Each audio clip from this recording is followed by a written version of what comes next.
अस्सलाम वालेकुम, मैं हूं लियाकत राज पर। नाज़रीन, बात यह है कि तंजीम साजी जो कराची के अंदर पीपल्स पार्टी ने की है उसके काफ़ी खदोखाल छोड़े गए हैं। मैं न मानूं और ये जो तंजीम साजी कर दी गई है उस पर कई सवालात उठ रहे हैं।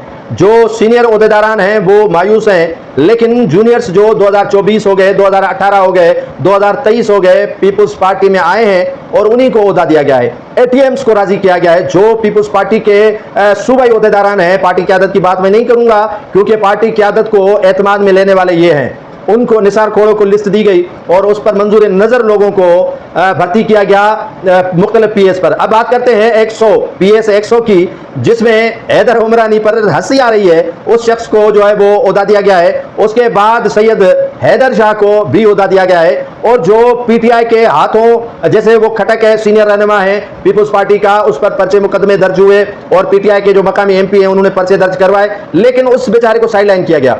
उसको ओहदा नहीं है पीएस 100 में, लेकिन हैदर के उमरानी के लिए ओहदा है और सैयद हैदर शाह के लिए ओहदा है, जो 24 और 23 के दरमियान में पीपल्स पार्टी में शामिल हुए। 100 जो पीएस है उसी हल्के में आ गए क्योंकि इनके यहाँ जो आशीर्वाद है वो यहाँ के जो ओहदेदारान हैं उन्हीं का है और जो सीनियर ओहदेदारान होने चाहिए उनको नज़रअंदाज इन्हीं की वजह से किया गया है।